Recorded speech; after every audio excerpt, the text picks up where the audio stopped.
न कर्तृत्वं न कर्माणि लोकस्य सृजति प्रभु न कर्मफल संयोगम स्वभावस्तु प्रवर्तते। परमेश्वर मनुष्य के न तो कर्तापन को, न कर्मों को, न कर्मफल के संयोग को ही रचना करते हैं, किंतु स्वभाव ही बरत रहा है। न कर्तृत्वं न कर्माणि लोकस्य सृजति प्रभु न कर्मफल संयोगम स्वभावस्तु प्रवर्तते। देख लो, यहाँ पर एक बड़ा रहस्य समझ में आ रहा है।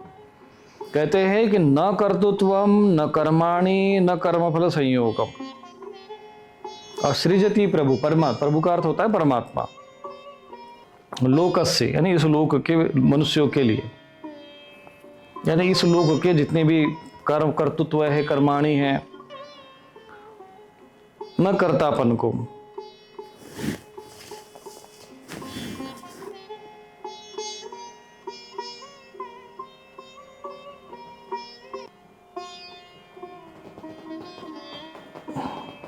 हाँ, शंकराचार्य जी ने भी इस पे वर्णन किया। यहाँ पर गीता परिस वालों ने जो व्याख्या की प्रभु शब्द आया है, तो उन्होंने सीधा प्रभु का अर्थ परमेश्वर से लगा दिया। तो प्रभु परमेश्वर का बात भी यहाँ पर भी ठीक है कि परमात्मा जो है, जो परम शक्ति है, वो ईश्वरी शक्ति न तो किसी का कर्तृत्व, न कर्म और न कर्मफल संयोग, ये किसी को स्वीकार नहीं करते। वे संसार में कैसे चलता है, वे सृष्टि कैसे चलती है, बोले प्रकृति क्रियमाणानि गुणे कर्माणि सर्वस्व, प्रकृति कराती रहती है। तो भगवान यहाँ पे कहते हैं स्वभाव वस्तु प्रवर्तते, स्वभाव ही अपने आप सब कार्य करवाता है। कुछ लोग दोष देते, अरे ये सब भगवान करवा रहे, भगवान यहाँ पर सिद्ध करे, भगवान कुछ नहीं करवाते, प्रकृति करवाती है। ये एक प्रमाण है कि न कर्तृत्वम न कर्माणि लोकस्य सृजति प्रभु न कर्मफल संयोगम स्वभावस्तु प्रवर्तते।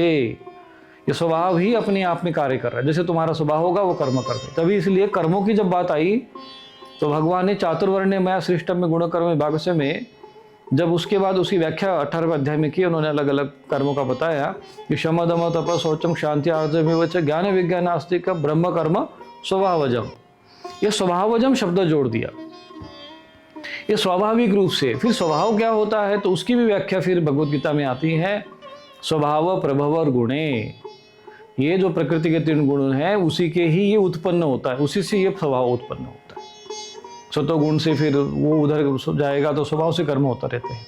तो प्रकृति के 3 जो है साधन है, सतोगुण रजोगुण तमोगुण, तो उसी के द्वारा मनुष्य के शरीर में उसमें प्रवेश कर देगा तो उससे स्वभाव बनता है। स्वभाव ही जो है प्रवर्तते, स्वभाव वस्तु प्रवर्तते। यहाँ पे शंकराचार्य जी उसको आत्मा के रूप में ले रहे। यहाँ वो कहते हैं कि देह आदि का स्वामी आत्मा न तो तू अमुक कर्म कर, इस प्रकार लोगों के कर्तापन को उत्पन्न करता है। मतलब ये नहीं कहता है कि आत्मा ये नहीं कहता तू ऐसा कर्म कर, और न रथ घट महल आदि कर्म जो अत्यंत इष्ट है उसको रचता है, और न ये सब बात कोई रचना का रचता है, न रथ आदि कर्म बनाने वाले का उसके फल के साथ संयोगी रचता है। यदि यह देहादि का स्वामी आत्मा स्वयं कुछ भी नहीं करता तो फिर ये सब कौन कर रहा है और क्या और करा रहा है, इस पर वो कहते हैं स्वभावतु। अब स्वभाव शब्द में यहाँ पर उन्होंने स्वभाव अविद्या लक्षणा प्रकृति माया, स्वभावी बर्ता अर्थात जो अपना भाव है, अविद्या जिसका स्वरूप है, अविद्या लक्षणा प्रकृति माया जिसका लक्षण है, जो देवी ही इत्यादि लक्ष्य लोकों से आगे कहे जाने वाले जो देवी प्रकृति, वो प्रकृति यानी माया ही सब कुछ कर रही है। अब देवी ही जो देव, उसमें देवा जो उनके गुण है, उसमें असुर प्रकृति के और देवी प्रकृति के जो है वर्णन आएगा, तो देवी ही इत्यादि लक्ष्य वक्ष्यमाण, ये आगे कही जाने वाली है, वो प्रकृति यानी माया ही सब कुछ कर रही है। अर्थात स्व जो है स्वभाव अविद्या लक्षणा प्रकृति माया, यानी जो भाव है प्रकृति का, जो अविद्या का जो लक्षणों से युक्त जो प्रकृति है, और वो जो भाव उत्पन्न करती है गुणों के द्वारा, क्योंकि स्वभाव प्रभव और गुणे, ये प्रभव यानी उत्पन्न होते हैं गुणों के द्वारा। वो भाव बन जाता है एक प्रकार से, जैसे कि आपका प्रकृति बन गई, स्वाभाविक सात्विक गुण प्रधान है वो सात्विक बन, तो उसका स्वभाव हो गया, और स्वभाव से ही फिर स्वधर्म बनता है। तो सत्व गुण प्रधान हो गया तो उसका स्वभाव अपने आप ही वो ब्रह्म कर्म करने वाला हो जाएगा।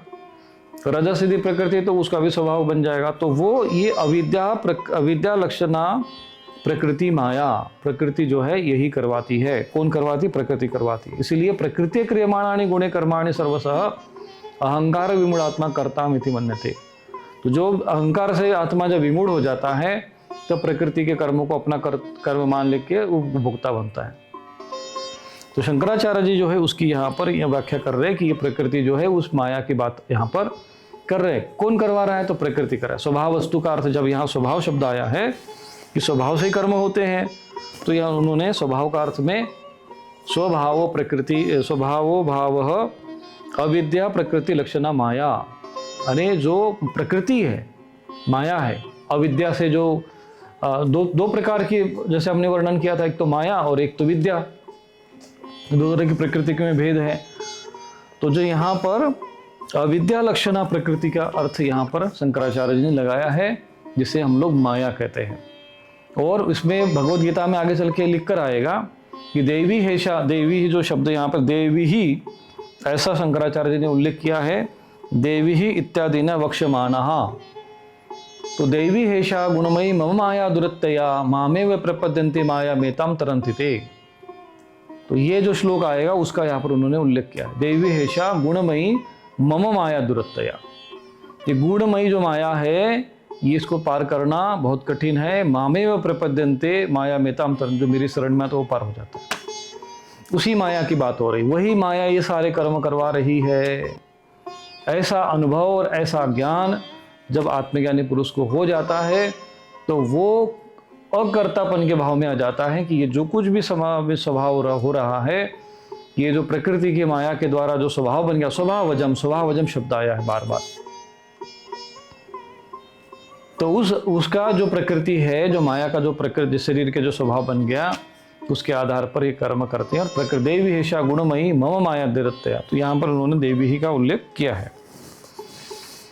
आगे कहते हैं ना दत्ते कस्यचित् पापम न चैव सुकृतं विभु अज्ञानेनावृतं ज्ञानम तेन मोह्यन्ति जन्तवः। सर्वव्यापी, यहाँ पे विभु का अर्थ यहाँ पर प्रभु, यहाँ पर उन्होंने जिन्होंने अर्थ लगाया परमेश्वर, पर शंकराचार्य जी उसको आत्मा के रूप में ले रहे। और चूंकि विषय यहाँ पर कर्मयोग का है, ज्ञानी का है, और इसके पहले का जो श्लोक था उसमें देही शब्द का नवद्वारे पूरे देही, देही से अर्थ जो है आत्मा से आ रहा है, इसलिए यहाँ पर प्रभु शब्द का अर्थ आत्मा ही लगाना चाहिए। तो शंकराचार्य जी का जो उसमें भाष्य लिखा वो बिल्कुल यथोचित है। और स्वभावस्तु प्रवर्तते, तो स्वभाव कहाँ से आते हैं ये बात आपको 18वें अध्याय में पता चलेगी। शंकराचार्य जी ने कहा कि अविद्या लक्षणा जो माया है वही स्वभाव उत्पन्न करती है। तो फिर आगे कहते हैं विभु शब्द यहाँ पर आया। विभु का जो है, विभु यहाँ पर इन्होंने परमात्मा से कहा है, लेकिन यहाँ पर शब्द उसको भाव आत्मा के रूप में लेना चाहिए, क्योंकि यहाँ पर आत्मा की चर्चा हो रही है। तो सर्वव्यापी परमात्मा भी न तो किसी के पाप कर्मों को न किसी के शुभ कर्म को ग्रहण करता है, किंतु अज्ञान के द्वारा ज्ञान ढका हुआ है, उसी से सब अज्ञानी मनुष्य मोहित हो रहे हैं। अब विभु का अर्थ यहाँ पर परमात्मा जो है, चूंकि यहाँ पर आत्मा की बात हो रही है, तो और वैसे भी आत्मा और परमात्मा में भेद नहीं। अहम आत्मा गुणाकेश सर्वभूताशय स्थित, आत्मा ही परमात्मा है, मैं ही आत्मा बनकर सब प्राणियों के हृदय में वास करता हूँ, ये भगवान ने स्वयं कहा है। तो यहाँ पर ये बात आ रहा है कि जो विभु हैं, जो परमात्मा है, चाहे आत्मा जिसको आप रूप में लेते हैं, न तो ये किसी के कर्मों को ग्रहण करते हैं, किसी के पाप कर्मों को ग्रहण करते हैं, न किसी के शुभ कर्मों को ग्रहण करते। देख लो,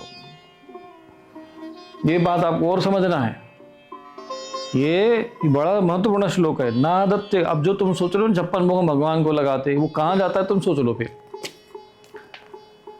भगवान केवल भाव से उसके भाव को स्वीकार करते हैं, उनके पाप कर्मों को शुभ कर्मों को से वो आत्मा, यहाँ पर आत्मा का ही अर्थ जो है सही बैठेगा। क्यों?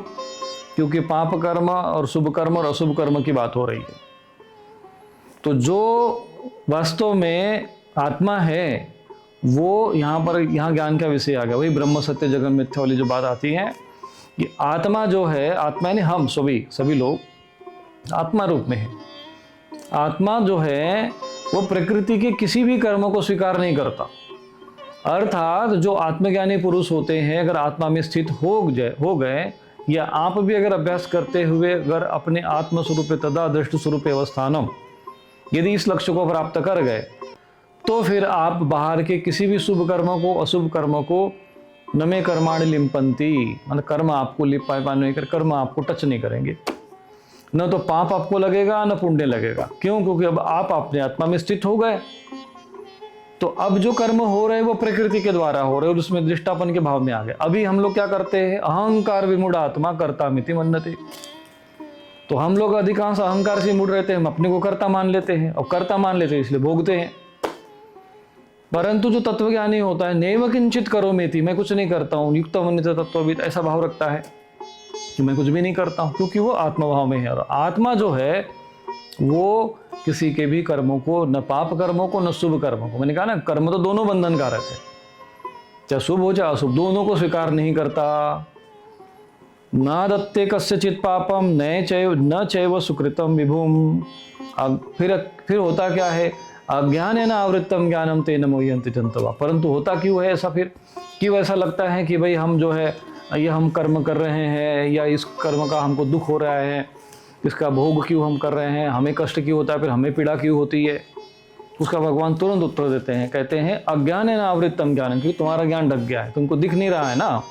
विमूढ़ा नानुपश्यन्ति पश्यन्ति ज्ञान चक्षुषा। तुम्हारे में ज्ञान चक्षु होगा तो देख पाओगे, अभी तो तुम विमूढ़ हो, तुम्हारा मन बुद्धि चित्त अहंकार उसमें अज्ञान से ग्रसित हो गया। अज्ञान है ना आवृत्तम ज्ञानम तेन मोह्यन्ति जन्तवः। बोले तुम्हारा जो ज्ञान है वो अज्ञान के द्वारा ढका हुआ है। बस इसी जो ढक्कन लगा है अज्ञान का, अज्ञान तिमिरान्धस्य ज्ञानांजन शलाकया, गुरु जी यही करते हैं। तुम्हारे ऊपर जो अज्ञान का पर्दा है वो हटा दिया कि फिर उसके बाद बचा क्या? बोले ज्ञान। तो वो ज्ञान जब हो जाएगा तब तुमको लगेगा कि अरे मैंने जितने भी कर्म किए उसका तो कोई लेना देना ही नहीं है, ये तो सब प्रकृति के कर्म हुए। संस्कारों के द्वारा कर्म होते, प्रकृति के द्वारा करते, प्रकृति का पूरा सिस्टम है। आप ये सोच लो कि कोई व्यक्ति जन्म लिया, इतना बड़े सारे लोग जन्म ले रहे हैं, अब उसका प्रत्येक व्यक्ति अलग अलग घरों में जन्म लेते हैं, अलग अलग परिवारों में जन्म लेते हैं। कोई परिवार में देखेंगे तो कोई धनवान है, तो कोई किसी गरीब है, तो कोई मध्यम वर्ग का है, कोई किसी का। जो एक आत्मा जन्म लिया, अब मान लो किसी धन्नाढ्य के घर में जन्म ले लिया, अडानी अंबानी जैसे घरों में जन्म लिया, तो उसके पास तो वो जन्मजात धनवान हो गया वो तो। अब एक व्यक्ति किसी गरीब के घर में जन्म लिया, भाई किसी झोपड़ी में किसी मजदूर किसान के घर में जन्म ले लिया, तो वो तो उतना धनवान नहीं हुआ। फिर अब वो कुछ लोग कहते हैं कि कर्म करने से ही जो है, जैसा कर्म करते वैसा फल मिलता है। तो मुझे बताओ कि भैया वो जो गरीब झोपड़ी में जो जन्म लिया व्यक्ति, वो फिर गरीब के घर में क्यों जन्म लिया? और वो व्यक्ति जो किसी अमीर के घर में जन्म क्यों ले लिया, श्रीमान के घर में क्यों जन्म ले लिया? अरे उसने तो कोई कर्म ही नहीं किया, फिर वो कैसे धनवान हो गया और ये कैसे गरीब हुआ? जब कर्म का ही फल मिलता है, जो जैसा कर्म करता वैसा उसको फल मिलता है, तो फिर ये गरीबी का फल उसके माथे पर कैसे आ गया? तो यहां पर ये स्वीकार करना पड़ता है कि कर्म के कारण कोई ना कोई व्यवस्था है कि जो अलग अलग जन्म लेते रहते हैं। फिर ये व्यवस्था कौन संभालता है? इतना बड़ा डेटा कौन स्टोर करता है? कोई तो सॉफ्टवेयर होगा, कोई तो इंजीनियर होंगे, वो दुनिया भर के कुछ तो कोई तो उससे चलता होगा। अब आज हम लोग देखते हैं कि इतना बड़ा ये सब नेटवर्क सिस्टम चलता है, हमारे मोबाइल में एप्लीकेशन चल रहा है, कुछ गूगल चला है, इंटरनेट चल रहा है, कोई चैट जीपीटी चल रहा है। तो भाई ये ऐसे कैसे चल रहा है? इंटरनेट नहीं रहेगा तो चलेगा क्या? फिर इंटरनेट चलता कैसे है? फिर ये डेटा कहीं ना कहीं जाके किसी न किसी सर्वर पर स्टोर तो होता होगा। केवल वेबसाइट बना देने से, अभी कोई वेबसाइट होगी तो फिर उसकी होस्टिंग होगी तो होस्टिंग भी कहीं ना कहीं जाके सर्वर होगी, सर्वर का भी मतलब कोई बड़ा सर्वर होगा, फिर कनेक्शन बना होगा तो कहाँ से? पूरा यहाँ से जो आप जानते हो घूमता पूरा सैटेलाइट पे जाके फिर वो टावर पे आता है, टावर से फिर दूसरे सब टावर पे आएगा, फिर तुम्हारे मोबाइल पे आता है, फिर तुम्हारे मोबाइल से फिर सर्वर पे जाएगा, फिर सर्वर से वहाँ जाएगा, पूरा चक्र घूमता है। और तुमको तो लगता है क्लिक मारा और सब कुछ उत्तर मिल जाता है फटाफट, पर ऐसा नहीं, पूरा सिस्टम चलता है उसके पीछे। ऐसे ही कोई भी व्यक्ति किसी के गरीब के घर में जन्म ले लेगा, किसी भी अमीर के घर में जन्म ले लेगा। हाँ, किसी से क्या हो रहा है, किसी का कर्म सिस्टम चल रहा है, कौन क्या है, जो मन में मर्जी है कर्म करे। भगवान ने कर्म कर्म करने का अधिकार दिया है तो उसके कर्म फल का नहीं दिया है। कोई तो सिस्टम है, बिना सिस्टम के कैसे चलेगा इतना सारा। और यहाँ कोई उत्तर भी नहीं है कि भाई आखिर वो गरीब क्यों बना, फिर आत्मा जो है कैसे हो गया, सिस्टम है। तो ये जो है ये पूरा जो है प्रकृति के द्वारा चलता रहता है। पर वो क्या है कि वो ज्ञान हमको है नहीं। भगवान ने कहा बहुनी में व्यतीतानि जन्मानि तव चार्जुन तान्यहम वेद सर्वाणि न तो वेद परम तप। कि अर्जुन तेरे और मेरे बहुत सारे जन्म बीत गए, तेरे भी बीत गए, मेरे भी बीत गए, मैं भी कई बार जन्म लिए, तू भी ले चुका है, अभी भी जन्म लिए, बाद में भी लेंगे, पर तू नहीं जानता उसको। तान्यहम वेद सर्वाणि, मैं तो जानता हूँ, न तो वेद तो परम तप, तू नहीं जानता उसको। हम लोग नहीं जानते क्योंकि हमारा सिस्टम जो है ब्लॉक मार दिया है वहाँ पे। मनुष्य को जान जाएगा तो फिर वो पता चल जाएगा तो फिर कोई सिस्टम होता है। तो मनुष्य का जो सिस्टम है कि भाई कौन कैसे जान जाएगा। अब कोई प्रेत है वो पता, उसको पता होता है। जो अन्य कर्ण पिशाचिनी जो योनि के होते हैं उनको भूतकाल पता होता है। देवता होता है उनको भविष्यकाल भी पता होता है। कई सिद्ध पुरुष होते हैं उनको त्रिकाल दर्शन, भूतकाल, भविष्यकाल, वर्तमान का तीनों पता होता है। महर्षि व्यास जी ने जो भगवद गीता है वो जो उसमें संजय सुना रहा है तो उसमें पूछा गया कि भाई मेरे पांडु पुत्रों ने क्या किया और मेरे पुत्रों ने क्या किया। मैंने कर्म हो चुका था, युद्ध से आरंभ हो चुका था, और संजय बता रहा हुई बैठे बैठे। कोई वहां पे डिजिटल स्क्रीन तो लगी नहीं थी, कोई टावर नहीं था, कोई इंटरनेट नहीं था, फिर कैसे देख रहा था संजय। तो ये दिव्य दृष्टि, ये शक्तियाँ, ये सब सिस्टम बना है अभी अपने शरीर में। नवद्वार पूरे देही जो कहते हैं ना, बहुत कुछ है इसके अंदर। ये सब रचने वाला कोई। आज भी हमारे अंगूठे के अंदर एक व्यक्ति का अंगूठा पूरे विश्व में कितने सारे अरब लोग, भाई 150 करोड़ तो हमारे देश में है, पूरे विश्व में ले जाओ 2000-3000 करोड़ से ज़्यादा तो लोग होंगे ही होंगे कम से कम। लेकिन किसी का अंगूठा किसी दूसरे से नहीं मैच खाता है। इतना बड़ा सॉफ्टवेयर किसने बनाया? इतना सटीक सॉफ्टवेयर कौन बना देगा? इतनी रचना एक। अरे तो वो तो छोड़ो, तुम्हारे उसकी बात छोड़ो, तुम अपने नाखून या बाल भी लेके आओ ना तो उसका दूसरे से मैच नहीं खाएगा, सबका डीएनए अलग होगा। इतनी बड़ी अद्भुत रचना, इतना बड़ा अलग विभिन्नता बनाने का सिस्टम कोई तो होगा।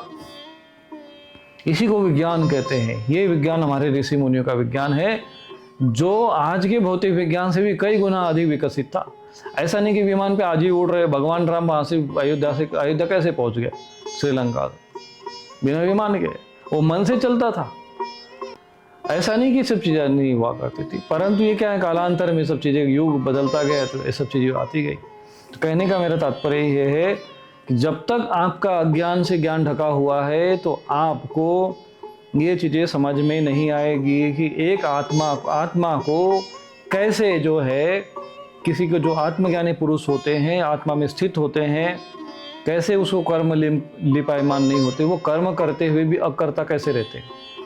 भगवान कृष्ण की कई लीलाओं में भगवान ने कहा जन्म कर्म चमे दिव्यम योयम वेत्ति तत्वतः त्यक्त्वा देहम न पुनर्जन्म। उसका पुनर्जन्म नहीं होता है। भगवान ने कहा मेरे दिव्य जो कर्म है, जन्म है, वो दिव्य है, वो रहस्य है, दिव्य है, अर्थात वो रहस्य दिव्य है। अब उसको समझने के लिए आपके पास दिव्य दृष्टि चाहिए।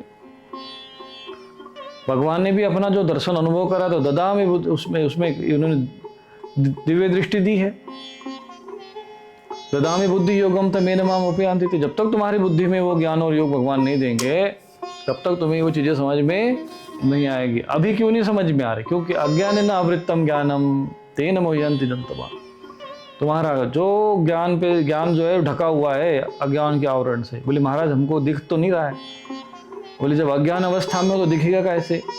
इसीलिए ये बाहर के किसी एक महापुरुष के द्वारा ये कार्य सिद्ध होता है। इसीलिए कहते हैं अज्ञान तिमिरान्धस्य ज्ञानांजन शलाकया चक्षुरुन्मीलितमेन तस्मै श्री गुरुवे नमः। ऐसे गुरु के शरण में जाना पड़ता है।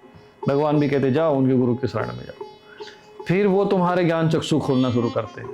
चक्षुरुन्मीलितमेन, ये तुम नहीं कर पाओगे। एक तुम लोग परिश्रम करके, चिंतन मंथन करके एक लेवल तक तो पहुंच सकते हो, पर यदि तुमको प्रैक्टिकली चाहिए कि नहीं भाई हमें महाराज जब तक चक्षु चाहिए तो बोले जाओ फिर ऐसे गुरु के पास है। अब ऐसे गुरु तुमको ऐसे नहीं मिले, आओ बेटा यहाँ खाने पीने के सारा, भाई गुरु तो गुरु ही होते। फिर तुम सोचोगे गुरु जी हमारे हिसाब से चले, हमारे हिसाब से हमें सुविधा मिले, तो भैया ऐसा सिस्टम नहीं चलता यहाँ। पहले है कि भाई सब चीज सहन करो। मात्रा स्पर्शास्तु कौन्तेय शीतोष्ण सुखदा दुखदा आगमा पाइनो नित्यतान तितिक्षु भारत, उसको पहले सहन करो। सहन कर पाते हो क्या? बोले हाँ, तो ठीक है, फिर शिष्य बने रहो। नहीं सहन कर पाते तो घर जाओ, भाग जाओ यहाँ से। तो ऐसे गुरु के शरण में जाकर जब आपको परिश्रम करोगे, परिप्रश्न करोगे, सेवा करोगे, परिप्रश्न न सेवया, तब नहीं माइक लाउड स्पीकर मिले, हाथ में माइक ले लिया, प्रश्न पूछ लिया और तुम्हारा उत्तर मिल गया, ऐसे नहीं होता है। जिज्ञासा चाहिए, सेवा भाव चाहिए और प्रणिपात भाव चाहिए। ये सारे जो संयोग बनेंगे तो आपको ऐसे गुरु मिलेंगे। और फिर चक्षुरुन्मीलित ना, फिर तुमको गुरु तुम्हारे चक्षु हटा देंगे, फिर ये हटो, कचरा हटाओ यहाँ से, और फिर तुमको दिखेगा तुम्हारे अंदर क्या है शरीर में। अब उसको भी झेल पाए, सहन कर पाए तो ठीक, नहीं तो कई लोग तो उसमें भी भाग जाते हैं बीच में। तो इस तरह की अभ्यास करना पड़ता है साधना के द्वारा, एक मार्ग है और ये संभव है, कोई भी कर सकता है अभ्यास करके साधना के द्वारा। तो आपको फिर क्या होगा, आप ऐसी स्थिति को प्राप्त हो जाओगे कि समस्त कर्म करते हुए भी तुमको न पाप कर्म चिपकेंगे न पुण्य कर्म चिपकेंगे। ये रहस्य है, परंतु अभी समझने के लिए वो तुम्हारा जो अज्ञान है नावृत्तम ज्ञानम तेन मुह्यन्ति जन्तवः, ये जो मनुष्य है, ये मनुष्य समुदाय, सब अज्ञानी मनुष्य जो है मोहित हो रहे हैं अज्ञान के कारण। अब भगवान आगे कहते ज्ञानेन तु तद् ज्ञानम तेषां नासीतमात्मनः तेषामादित्यवत् ज्ञानम प्रकाशयति तत्परम। कहते परंतु जिनका ये अज्ञान परमात्मा के तत्व ज्ञान द्वारा नष्ट हो गया। देखो अज्ञान नावृत्तम ज्ञानम, वो तो नहीं देख पाते हैं। फिर अगले श्लोक में भगवान कहते हैं परंतु जिनका यह अज्ञान परमात्मा के तत्व ज्ञान द्वारा, ज्ञानेन तेषाम तत् अज्ञानम, और वो जो अज्ञान है तत् अज्ञानम, उसका कौन सा अज्ञानम? जिसने ज्ञान को ढक दिया है वो अज्ञानम। ज्ञानेन नाशितम, यानी नष्ट हो जाता है ज्ञान के द्वारा, उनका वह ज्ञान सूर्य के सदृश, आदित्यवत शब्द है ना, आदित्यवत शब्द है यहाँ पर, तेषाम आदित्यवत ज्ञानम प्रकाशयति तत्परम। सूर्य के सदृश उस सच्चिदानंद घन परमात्मा को प्रकाशित कर देता है। परंतु जब ज्ञान हो जाता है ना, तो भगवान कहते हैं कि जो आत्मज्ञान के कारण तुम्हारा जो ज्ञान ढक दिया है, यदि वो ज्ञान हो गया, चक्षुरुन्मीलितम येन, मैंने गुरु जी ने अगर तुम्हारे वो ज्ञान दे दिया, शलाका दे दी, तो कहते हैं कि सूर्य के समान प्रकाशमान जो है वो ज्ञान एकदम प्रकट हो जाएगा। क्योंकि आत्मा के ऊपर माया का अज्ञानता का पर्दा है और आत्मा तो प्रकाशवान है, नित्य सर्वगत स्थान और चलो यम सनातन, और सर्वगत है। तो कहते हैं कि सूर्य के समान आदित्यवत तत्परम प्रकाशयति, वो प्रकाशित कर देता, फिर सारा ज्ञान हो जाता, फिर सब कचरा पट्टी अब तक की सब खत्म हो जाती है। अनेक जन्म के संस्कार, विकार, दोष, पाप सब समाप्त, कुछ नहीं बचता फिर, क्योंकि आत्मा फिर तदा दृष्ट स्वरूप अवस्था, जो योग है पतंजलि योग सूत्र के द्वारा जब समाधि में व्यक्ति पहुंचना पड़ता है। ये सब एक कपटी लोग है भाई, भगवान जाने कैसा कलयुग है कि लोगों ने कम से कम चलो पतंजलि मुनि को और योग को ही छोड़ देते, उसको भी नहीं छोड़ा। पतंजलि के नाम पर जो है उन्होंने, पतंजलि योग सूत्र के नाम पर इतना तमाशा समाज में हो गया कि जब मतलब जब पतंजलि मुनि से कोई संबंध ही नहीं है, कहा पतंजलि योग सूत्र पढ़ो, जो सूत्र पढ़ना है उसमें जो व्याख्या करके लोगों ने तमाशा फैला, उस व्याख्या को नहीं, जो वास्तविक सूत्र है। जैसे आसन का सूत्र क्या है, तो स्थिर सुखम आसन, स्थिर बैठने को। और यदि ये अभ्यास करे क्रम से, यम नियम आसन प्राणायाम प्रत्याहार धारणा ध्यान, ये क्रम से यदि अभ्यास करे तो उस स्थिति को प्राप्त हो जाएगा। वहां पहुंचने नहीं देते। तो उसमें पतंजलि सूत्र मिले तदा द्रष्टु स्वरूपे अवस्थानम, इसमें आता लक्ष्य उसका। जैसे योग सिद्ध हो जाएगा, आत्मा अपने स्वरूप में स्थित हो जाता है। और दृष्टावन जो देखने वाला है, अभी हम देख रहे थे आत्मज्ञान के, ये ध्यान लग रहा है, वो ध्यान, देखने वाला ही अपने आप में पहुंच जाता। जाना तो तुम ही हो जाए, ब्रह्म के समान हो जाओगे, ब्रह्म ही हो जाओगे, तुम ब्रह्म ही हो, आत्मा ही हो, और कोई है ही नहीं हम लोग। पर ये अज्ञान है ना, आवृत्तम ज्ञानम तेन मोह्यन्ति जन्तवः। लेकिन ये अज्ञान के कारण ही अपने को देह मानते हो, अपने को शरीर मानते हो, अपने को स्त्री मानते हो, अपने को ब्राह्मण मानते हो, अपने को क्षत्रिय मानते हो, अपने को वैश्य मानते हो, अपने को धनवान मानते हो, बलवान मानते हो, रोगी मानते हो, वृद्ध मानते हो, फलाने हम सांसद है, विधायक है, तो हम अधिकारी है, तो फिर ये है, तो मजदूर है, तो किसान है। ये सब अज्ञान जनित चीजें हैं। पर मैं आत्मा हूं, अहम ब्रह्मास्मि, ये ज्ञान जो है आपको दुर्लभता के साथ मिलता नहीं है। तो वो धनभागी होते जिनको ये ज्ञान हो जाता है कि अहम ब्रह्मास्मि, मैं ब्रह्म हूं। तुमको सारी चीजें बता देंगे, तुम ये हो, वो हो, फलाने हो, ढिमका, तुम्हारे पर नाम भी रख देंगे, फलाना है तो ये ढिमका ढिमका, उसी में उलझे रहोगे तुम जीवन भर। पर तत्वमसि, तू ब्रह्म है, तू आत्मा है, ये बताने वाले गुरु, सदगुरु, ईश्वर, ऐसे बहुत ईश्वर समान जो है साक्षात पर ब्रह्म स्वरूप, ऐसे आपको बहुत कम मिलेंगे। इसलिए आत्मा को जानना, यानी आत्मा को जानना मतलब कोई दूसरा आत्मा नहीं, तुम ही हो। अपने को आत्मा के रूप में जानना, अपने को ब्रह्म के रूप में जानना, यही अध्यात्म का अंतिम लक्ष्य है। इसलिए दुनिया भर के कचरे पट्टी तुम कितनी भी कर ली है, कोई देवी देवता सिद्ध कर लो, पिशाचिनी सिद्ध कर लो, प्रेत सिद्ध कर लो, यहाँ भटको वहाँ भटको, स्वर्ग में जाओ, हिमालय जाओ, कहीं जाओ, और यदि तो आत्म तत्व न जाना थी कुत शांति वरानने, भगवान ने कहा कि अगर जो आत्मा को स्वयं को ही नहीं जाना तो तुम कहाँ से शांति मिलेगी। इसलिए अपने को जानने के लिए कहीं दूर भागना नहीं है, कहीं जाना नहीं है, बस केवल समय देकर आगे चक्र में ध्यान करना, अपने आत्मस्वरूप को जानना, अहम ब्रह्मास्मि भाव में चिंतन करना। वो हम करते नहीं है।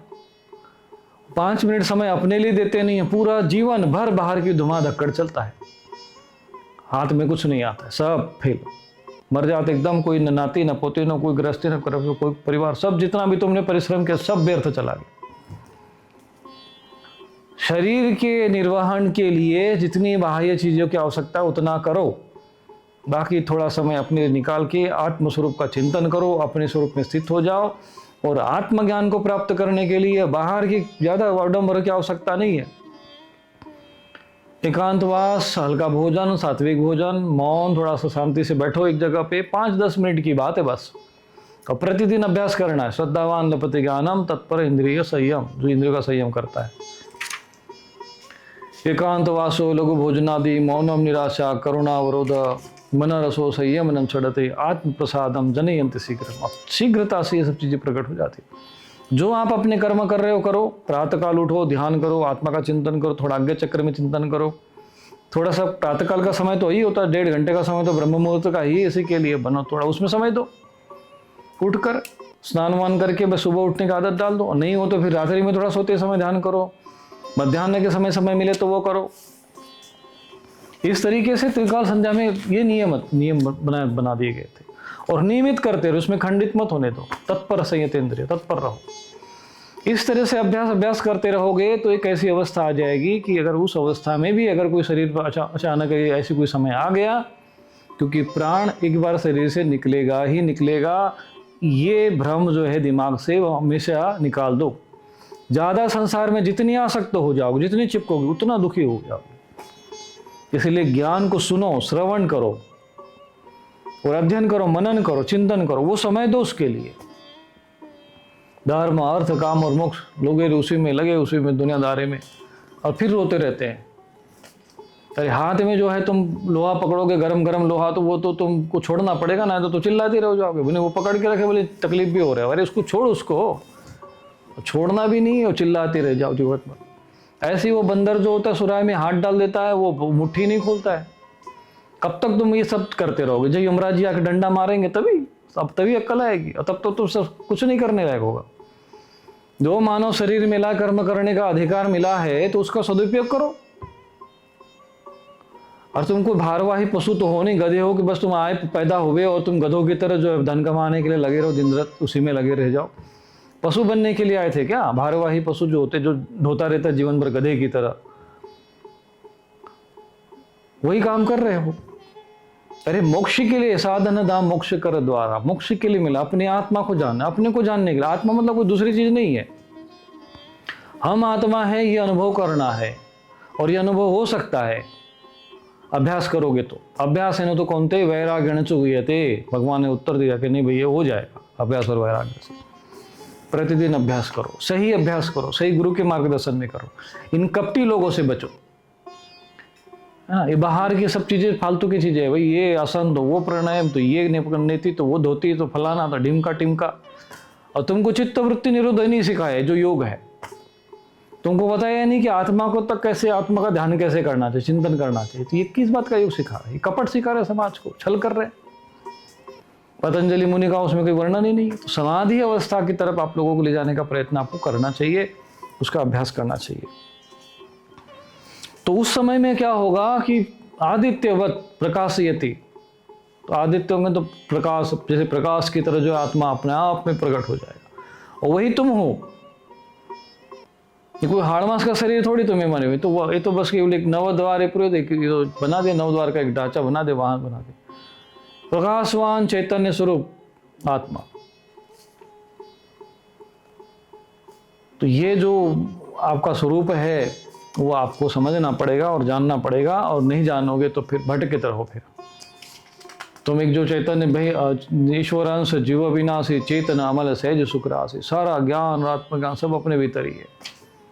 तो बाहर खोजते रह जाओ, एक जन्म में नहीं खूब जन्म खोजो, फिर घूम फिर के तो अंत में यही होगा ना। जब तक अपने को, आत्मा को न जानोगे, अपने स्वरूप की तरफ नहीं जाओगे, कोई तुमको मार्ग ही नहीं है। ये सारे मार्ग जो है अज्ञान के हैं, अज्ञान जनित है।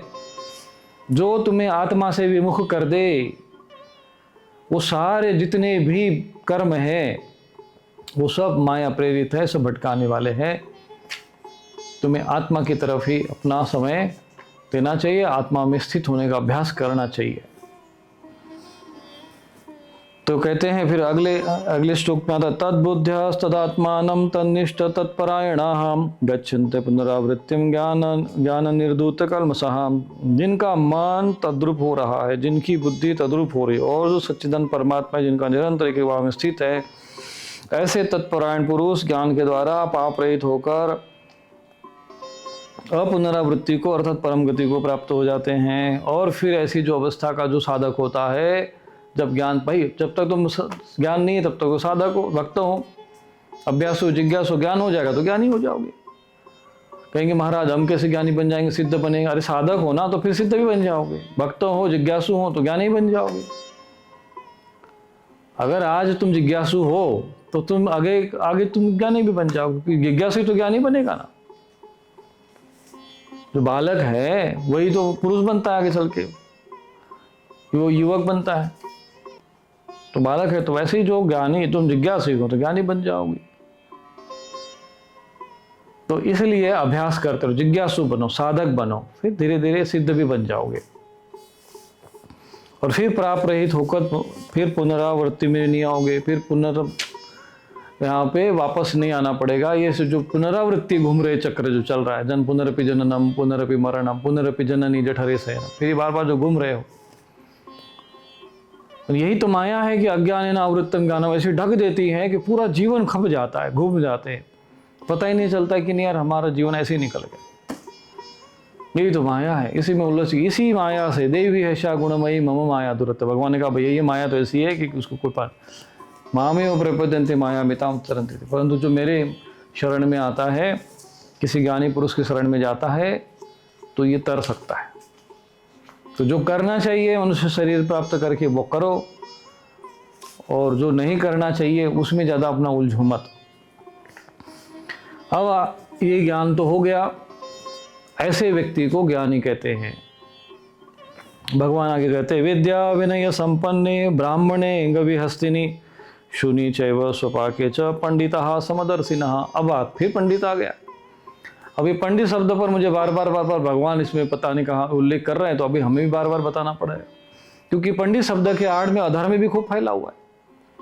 यहाँ पर किसकी चर्चा हो रही? ज्ञान की चर्चा हो रही। किसकी अवस्था का वर्णन हो रहा है? ज्ञानी का। ज्ञानी का अवस्था का चर्चा हो कि ज्ञानी कैसा व्यवहार करता है, कैसा आचरण करता है, कोई पाप है, तो उसी पंडित का अर्थ उसी ज्ञानी की बात हो रही है। यहाँ पर किसी भी प्रकार के जो आज हमारे समाज में ये जो फैला हुआ है जातियों का जो माया जाल षड्यंत्र जाल फैला है, उसका वर्णन हो रहा है क्या? नहीं। जिसने आत्मज्ञान प्राप्त कर लिया, जिसका मंत्र द्रूप हो रहा है, जिसमें मिलेगा ना तद्बुद्धि तदात्मानम तन्निष्ठ तत्परायणा, ऐसा वर्णन जिसका है, जो तत्परायण है, जो तद्रूप हो गया है, जो आत्मा में स्थित है, ऐसे महापुरुषों का ही तो बात हो रही है यहाँ पर। तो आगे उन्हीं का ही वर्णन चल रहा है। उसी को पंडिता कहा गया है कि ज्ञानी जन, यहाँ पंडिता अर्थ ज्ञानी जन को कहा गया है ना। कुछ लोग पंडित शब्द सुनकर ही जो कह रही, तो पंडित मतलब वो पंडित भैया जो ये पंडित तिलक विलक लगाते, वो पंडितों की बात है। पंडितों की बात नहीं है। जो साधना करते हुए, तपस्या करते हुए, भजन करते हुए जो उस ज्ञान को प्राप्त हो गया, उसको पंडित कहते हैं। पंडित जो होता है किसी के घर में जन्म नहीं लेता है। पंडित जो होता है अभ्यास और साधना करने के बाद जब उसको आत्मज्ञान होता है, तब वो पंडित कहलाता है। और वही उसी पंडित के बाद यहाँ पर आ रही है। तो ज्ञानी जन विद्या विनय संपन्न, तो विद्या और विनय से युक्त ब्राह्मण में, गवी माने गाय, हस्तिनी मतलब हाथी, सुनी मतलब कुत्ता, और चैव स्वपाक यानी चांडाल में भी पंडिता समदर्शिनः, जो पंडित होते हैं वो समदर्शिनी होते हैं। ये सब में, वो ब्राह्मण हो, चाहे कुत्ता हो, चाहे चांडाल हो, चाहे गाय हो, चाहे हाथी हो, उनमें सब में सब, क्योंकि सब में तो आत्मदृष्टि हो जाती है उसकी, सबके भीतर आत्मा देखने लग जाता है, तभी तो सर्वत्र समदर्शिन होगा। आत्मा तो एक जैसा दिखेगा सब में, आत्मा सब में है। सर्वम खलवम इदम ब्रह्म, अहम आत्मा गुणाके सर्वभूता से, सभी में तो आत्मा एक जैसा है। तो जब आत्मा के रूप में स्वयं को देखेगा, दूसरों को भी देखेगा। अभी अपने को हाड़ मांस का शरीर समझ रहा है, तो दूसरों को भी समझ रहा है, भैया तू इस जाति का है, हम इस जाति के हैं, तो हम इसके हैं, तो उसके हैं, तो उसी में उलझे पड़े। ये सब अज्ञानी और मूर्ख लोगों का फैलाया हुआ जाल है, और यह उसी जड़ता और मूर्खता में जी रहा है, उसी कीचड़ में जी रहा है। अज्ञान से बाहर है, अज्ञान आवृत्तम ज्ञानम, इनका ज्ञान अभी भी उसी अज्ञान से ढका हुआ है कि बाहर से सब कपड़े पहन लिया, तिलक लगा लिया, ये कर रहे वो कर रहे, आडम्बर रच लिए, वो सब कर लिए, पर वो अंदर से कुछ नहीं हुआ। ऐसे लोगों में ये सब समदर्शी वाला भाव नहीं आता है। परंतु जो ज्ञानी होता है, जो सच में पंडित होता है, वो कहते हैं, भगवान कहते हैं, वो समदर्शी होता है, वो भेद नहीं करता। वो भेद करते हैं तो फिर समझ लो वो पंडित नहीं है, ज्ञानी नहीं है, विद्वान नहीं है। ये अभी भी अज्ञानता में, देह भाव में ग्रसित आत्माएं ही है। जैसे आम जनमानस से संसारी आ सकता है, ऐसे ही ये लोग है। सिर्फ छद्म रूप में पंडित नाम लिख देते, कोई अपने नाम के आगे पंडित लिख देगा, कोई अपने नाम के आगे धर्म, कुछ भी लिख देते। सब आजकल तो चल रहा है। सब लिखने के भी तो, टाइटल के भी पैसे, उसके लिए भी पैसे देना पड़ते हैं। हमारे देश में बड़ा छल हुआ इन शब्दों के आड़ में, और इन छल से बाहर आने का तभी एक ही मात्र साधन है, समाज को भगवत गीता का यथार्थ ज्ञान मिल जाए। या तो तुम स्वयं पढ़ लो, सुन लो, समझ लो, या तुम्हें कोई समझाने वाला, कोई विद्वान ज्ञानी, सच में धर्माचार्य मिल जाए, जो वास्तविक तुम्हें धर्म का वास्तविक ज्ञान देने का भाव रखता हो, तो ही यथार्थ ज्ञान समाज के समक्ष आएगा। नहीं तो ये समाज में जितना भी आडंबर फैला हुआ है, छल फैला हुआ है, उसी में अधर्म फैला हुआ है, उसी के जाल में तुम भी फंसकर जो है समाप्त हो जाओगे। पूरा समाज को उलझा के रखा हुआ है। अज्ञानेन आवृत्तम ज्ञानम तेन मोह्यन्ति जनाः, सारा ज्ञान अज्ञान के द्वारा आवृत्त। सब ये मत सोचो कि ये बड़े गद्दी पे बैठ गए तो पोप बन गए, तो ये बहुत बड़े ज्ञानी हो गए। जब तक उनके भीतर में, अगर उनके अंदर देह भाव पड़ा है, भीतर में अगर आत्मा का प्रकाश नहीं है, उनके आत्मा में प्रकाश नहीं हो चुका है, ज्ञान नहीं, आत्मज्ञान नहीं है, तो वो फिर वो पंडित कुछ नहीं है। ये भी सब सांसारिक ही है तुम्हारी तरह। भले ही वो छतरी लगा के बैठे हो, चाहे सोने से सिंहासन बैठे हो, चाहे कोई भी अपना आगे आचार्य लगा के बैठे हो, चाहे परमाचार्य लगा के बैठे हो, वो सब जब तक अंदर से मामला ठीक ठाक नहीं है, तब तक बाहर के प्रदर्शनों में उलझ के मत जाओ। तब तो ये सब छल है, अपने साथ, समाज के साथ और धर्म के साथ। इसलिए पंडिता समदर्शिनः, और जो पंडित होगा, ज्ञानी होगा, वो ब्राह्मण में, है ना। तो यहाँ पर ब्राह्मण शब्द अलग बताया और पंडित शब्द अलग हो गया। और पंडिता अर्थात जो ब्राह्मण कर्म करने वाला, वो ब्राह्मण, जो अभी ब्राह्मण अर्थात जो ब्रह्म कर्म कर रहा है, ब्रह्म को जानने के लिए जो अभ्यास कर रहा है, या ब्रह्म जान चुका हो, उसको ब्राह्मण कहते हैं। ब्राह्मण कर्म में जो कर रहा हो, ब्रह्म कर्म में जो लगा, वो ब्राह्मण। और जो गौ है, हस्ती है, गाय है, हाथी है, कुत्ता है, यानी चांडाल है, जो भी ये सब विभिन्नता जो अलग अलग, इनमें सब समदर्शी होते हैं, आत्मदृष्टि होती है। इहे वतर्जित सर्गो येषां साम्य स्थितं मनः निर्दोषमी समं ब्रह्म तस्मात् ब्रह्मणि ते स्थितः।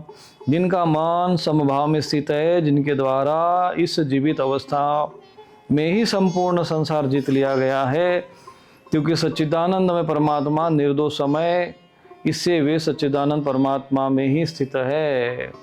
कहते इसलिए हम लोग जो है गुरु को साक्षात ब्रह्म क्यों कहते हैं, क्योंकि ब्रह्म समान हो चुके हैं वो लोग। ईश्वर समान है। क्यों? क्योंकि उनका मन समभाव में स्थित है। वो समान दूसरे आत्मा में आत्मा को देखते हैं, आत्मदृष्टि उनमें है, उनमें देह दृष्टि नहीं रहती है। उनमें स्त्री पुरुष का भी भाव नहीं रहता है। वो जब भी स्त्री हो चाहे पुरुष हो बालक हो, और जो मूर्ख लोग उलझे रहते हैं भैया तुम ये सब भेद करते रहते हैं, उनको समझ लेना चाहिए ये सब ज्ञानी लोग नहीं है। उनके द्वारा जीवित अवस्था में संपूर्ण जीत लिया गया है। ऐशाम साम्य स्थितम मनः निर्दोषम समम ब्रह्म, क्योंकि जो ब्रह्म है वो निर्दोष है और सम है। क्योंकि ब्रह्म भी जो है उसमें कोई दोष नहीं है। ब्रह्म में भी कोई विषमता नहीं है, भेद नहीं है। वो एक जैसा है, एक ही ब्रह्म है सबके अंदर। एको ब्रह्म द्वितीयो नास्ति, दूसरा ही नहीं है। अहम आत्मा गुणाकेश, सबके अंदर एक ही आत्मा है। जो उस आत्मा को देख न पाए, उस आत्मा को जिनके पे दृष्टि नहीं है, जिसमें ब्रह्म दृष्टि नहीं है, ऐसे व्यक्ति को कैसे ज्ञानी कह सकते हो, कैसे पंडित कह सकते हो, कैसे आचार्य कह सकते हो, कैसे धर्माचार्य कह सकते हो? ये लोग जड़ बुद्धि के लोग हैं, अज्ञानता में ग्रसित है, पद प्रतिष्ठा शरीर और देहासक्ति में, अहंकार में विवृण आत्मा ये लोग हैं। ऐसे लोग पतित होकर स्वयं ही पतित होते हैं, दूसरों को पतित करते रहते हैं। भगवान कहते हैं कि निर्दोषम ही समम ब्रह्म, ब्रह्म भी जो है वो निर्दोष है, सम है। इसीलिए और वो भी और सिद्ध महापुरुष भी समावस्था में चले गए। इसीलिए कहते हैं कि इससे वे जो सच्चिदानंद तस्मात् ते ब्रह्मणि स्थितः, इसलिए वो ब्रह्म में स्थित है। क्योंकि वो ब्रह्म में स्थित है, यानी पर ब्रह्म भी वही समान है, दोनों के बीच में दोनों एक ही हो गए।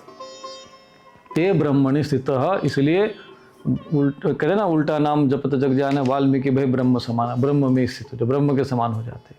इसलिए ऐसे गुरु को साक्षात परब्रह्म कहते हैं। जो ब्रह्म ज्ञान उसको प्राप्त हो उसको, हम शिक्षक को भी साक्षात परब्रह्म कह के उनको पूछते, बोले ये गुरु है, बोले गुरु नहीं है, वो शिक्षक है।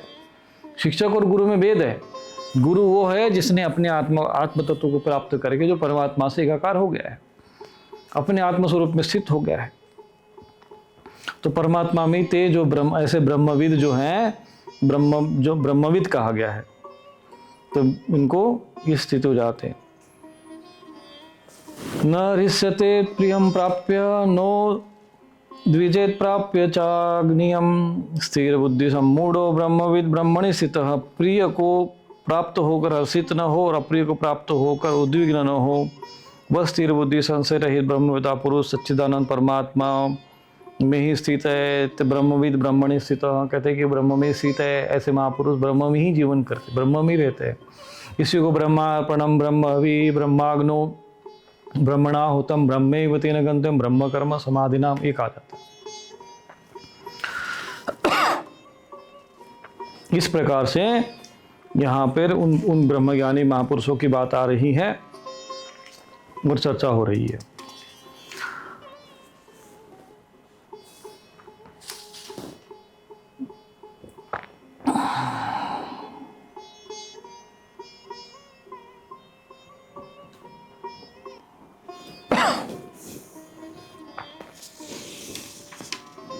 तो इस प्रकार से ये 20 श्लोक जो हैं आज पूर्ण होते हैं।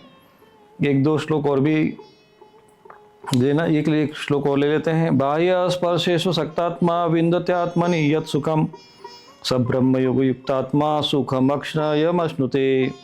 बाहर के विषयों में आसक्ति रहित अंतःकरण वाला साधक आत्मा में स्थित जो ध्यान जनित सात्विक आनंद है उसको प्राप्त होता है। तदंतर वह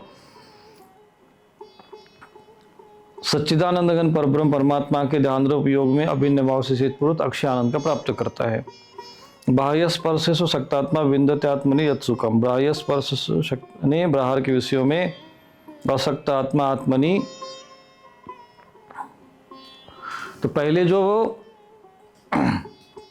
बाह्य स्पर्शेषु सक्तात्मा ने जो बाहर की जो विषय भोग है उससे जो अलग होकर जो ध्यान में जो साधक अनुभव करता है, विन्दन्ति यत् सुखम, जो सुख प्राप्त करता है, बाहर के जो सुख को त्याग कर जो इसमें जो भीतर सुख प्राप्त करता है, सब ब्रह्म योग युक्तात्मा सुखम अक्षयम अश्नुते। और वो ऐसा जो ब्रह्म योग से, जो इसको ब्रह्म योग कहते हैं, ऐसा युक्तात्मा सुखम अक्षयम अश्नुते, उसको अक्षय सुख को भोगता है। अब तुमको यदि वो अक्षय सुख चाहिए तो उस सुख की तरफ आगे जाओ, यही सुख का मार्ग है, अक्षय सुख का मार्ग है। इसी मार्ग से साधना करना पड़ेगा और इसीलिए मनुष्य शरीर है, इसीलिए व्यक्ति साधक बनता है। तो इस सुख को प्राप्त करने के लिए किस प्रकार का साधन करना चाहिए, किस प्रकार का अभ्यास करना चाहिए, और बाहर के अधर्म और छल कपट पूर्व जो है जितना भी ये अधर्म फैला हुआ है उससे बचते हुए साधक को शास्त्रोक्त मार्ग का अनुसरण करते हुए, जो हमारे ऋषि मुनियों ने, ज्ञानियों ने और भगवान ने जो वचन दिए हैं, जो उपदेश दिया, जो मार्गदर्शन दिया, उसके अनुसार अनुसरण करते हुए हम अक्षय सुख को प्राप्त कर सकते हैं, जो कभी भी नष्ट नहीं होगा, अर्थात कभी दुख नहीं आएगा जीवन में। ये मार्ग है, समस्त दुखों की निवृत्ति का मार्ग है। इस प्रकार का जो सुख है वो अपने भीतर ही है। इसलिए संत तुलसीदास ने सरल भाषा में कहा, ईश्वर अंश जीव विनाशी चेतन अमल सेज सुख राशि, स्वयं सुख राशि है। और जब तक हम इसको बाहर खोजते रहेंगे, बाहर खोजते रहेंगे, बाहर की विषयों में खोजते रहेंगे, पूरा जीवन खप जाएगा, हाथ में कुछ नहीं आएगा। और ऐसे कई जन्म बीत चुके हैं, कई जन्म बीत चुके हैं, और भी तुम चाहो तो बीत सकते हैं। यदि जब तक ये विवेक नहीं होगा और साधन अभ्यास नहीं करोगे, इस मार्ग का अनुसरण नहीं करोगे, तो ये ऐसा ही चलता रहेगा। जो मार्ग है, जो भगवान ने शास्त्रोक्त मार्ग, सुख प्राप्ति का जो शाश्वत और सत्य मार्ग जो भगवान ने भगवद गीता में बता दिया है, उसका अनुसरण करके ही हम अक्षय सुख को प्राप्त कर सकते हैं, सदैव दुखों से निवृत्त हो सकते हैं। नान्य पंथा विद्यते यनाय, इसके सिवाय कोई दूसरा मार्ग नहीं है। ये भगवद गीता है और ये भगवद गीता का वास्तविक ज्ञान है। केवल भगवद गीता का बस ये जो हो गया वो अच्छा हो गया, जो हो रहा है वो अच्छा हो रहा है, ये सब चीज़ें जो समाज में फैली वो भगवद गीता ने। भगवद गीता ये है जो आज मैं आप लोगों को जो सुना रहा हूँ, जो आज आप सुन रहे हैं। आप स्वयं भी अध्ययन करो, शंकराचार्य जी का शंकर भाष्य पढ़ो, समझो कि जो बात व्याख्या कर रहा हूँ या जो व्याख्यान में दे रहा हूँ वो यथोचित है या नहीं, उस पर भी आप चिंतन मंथन करो। ऐसा नहीं कि जो हमने कह दिया उतना ही आप लोग स्वीकार कर लो। यदि आपको यथोचित लगता है तो स्वीकार कर लो। यदि कोई जिज्ञासा मन में होती है तो आप उसके लिए स्वयं अध्ययन करो, स्वयं परिश्रम करो। स्वयं को जानना ही तो है, स्वयं को अनुभवी तो करना है, आत्मा रूप में तो जानना है, यही तो ज्ञान है। हम स्वयं आत्मा ही तो है। फिर आत्मा को जानने के लिए जो वास्तविक मार्ग है अनुसरण, उसका अनुसरण करो। ये बाहर के जितने भी सांसारिक जो मायाजाल है, इन्हीं सब चीज़ में उलझ कर अपना समय और जीवन नष्ट करना, इससे ज़्यादा कोई पशुता और मूर्खता कुछ नहीं हो सकती। इन सब से ऊपर उठो, है ना। और जो वास्तविक आत्मज्ञान है, वास्तविक ज्ञान है, जो तत्वदर्शी महापुरुष देते हैं, जो भगवद गीता जैसे महान ग्रंथों में, श्रुति ग्रंथों में उपलब्ध है, उसका अनुसरण करते हुए जो वास्तविक सुख को, अक्षय सुख को प्राप्त हो जाओ।